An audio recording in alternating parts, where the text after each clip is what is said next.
Alex sat on the sofa for a long time before she could bring herself to move. The curtains were closed, the room was warm, the lights were soft, yet her body felt rigid with the kind of tension that made her muscles ache. She kept listening for sounds outside. Footsteps. A car door. A voice. Anything that might confirm or deny what she thought she had seen. Nothing came. Eventually she forced herself to stand. She walked into the kitchen, filled a glass with water, and drank it in slow, steady sips. Her hands trembled slightly. She set the glass down and pressed her palms against the counter, grounding herself. She needed to calm down. She needed to be rational. She needed to stop letting shadows dictate her heartbeat. She took a deep breath and reached for her phone. The screen lit up. 2 notifications waited for her. The first was from Jamie. Of course. Call if you need me. The second was not. Your experience begins tonight. Alex stared at the message. Her breath caught in her throat. She read it again, hoping she had misread it. She had not. Your experience begins tonight. Her fingers went cold. She opened the message thread. There was nothing else. No previous messages. No name. No profile picture. Just the single line. She swallowed hard. Her first instinct was to block the number. Her second was to throw the phone across the room. Instead she set it down on the counter and stepped back as if it might bite. Her mind raced. It had to be a prank. Someone from work. Someone who had overheard her talking to Jamie. Someone who had seen the email on her screen. Someone who thought they were being funny. But the timing was too precise. The wording too close to the release form.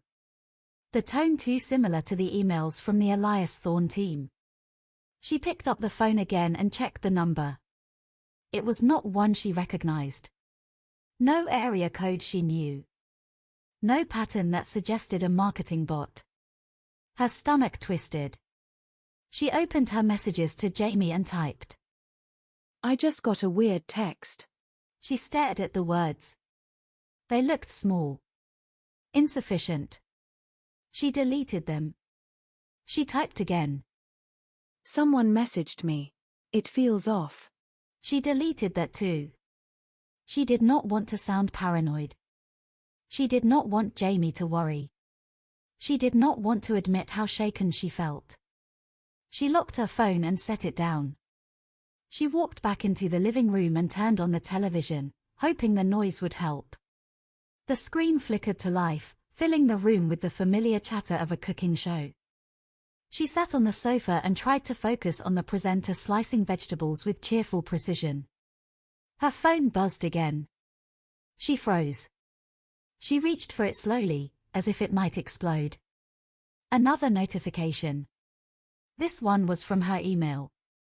Welcome to the experience. Her heart lurched. She opened the email. Dear Alex, we are delighted to confirm that your immersive prize experience has now begun. Please ensure your phone remains charged and accessible at all times. Further instructions will follow. Warm regards, the Elias Thorne creative team. Alex stared at the screen. Her pulse thudded in her ears.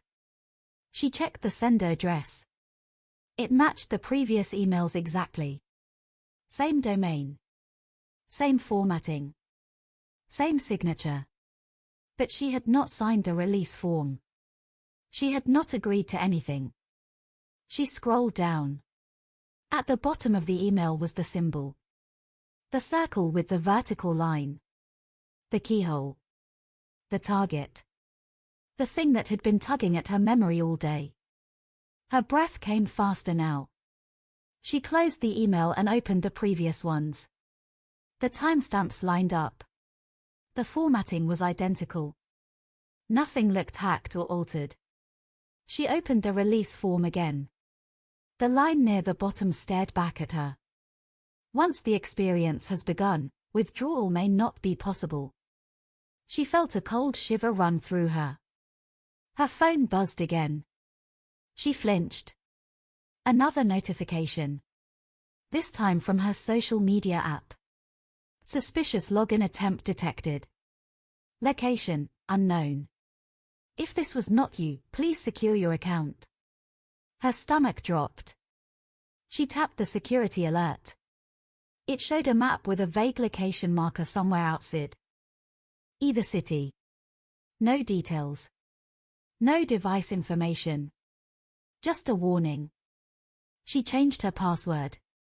She enabled two-factor authentication. She logged out of all devices. Her hands shook as she typed. Another notification appeared. Your password has been changed. She frowned. She had just changed it. She tapped the alert.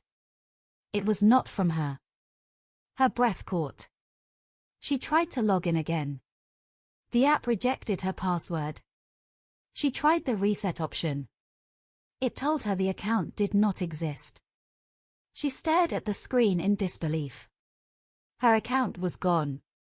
Deleted. She opened her email again. Another message had arrived. We hope you are enjoying the experience so far. Her vision blurred for a moment. She blinked hard. She felt the room tilt around her. She backed away from the counter, her phone still in her hand. She walked into the living room and sat down slowly, as if her legs might give out. Her phone buzzed again. She did not want to look. She looked anyway. Do not be afraid. This is all part of the story. Alex's breath hitched. She felt a tightness in her chest, a pressure that made it hard to inhale. She stood up and paced the room, her footsteps quick and uneven. She needed to do something. She needed to call someone. She needed to get help. She opened her contacts and hovered over Jamie's name. Her phone screen flickered. She froze. The screen went black for a moment, then lit up again. Her home screen looked the same, but something felt off. She opened her messages. The thread with the unknown number was gone. She opened her email. The welcome message had vanished. The release form reminder was still there. The original competition email was still there. But the new one was gone. She opened her social media app. Her account was back. Logged in. Normal. No alerts. No warnings. Her phone buzzed one more time. You are doing well. Alex dropped the phone onto the sofa as if it had burned her. She stood in the middle of the room, trembling, her breath shallow and uneven. The feeling of being watched returned. Stronger than before. As if someone was standing just out of sight. As if someone was waiting for her next move.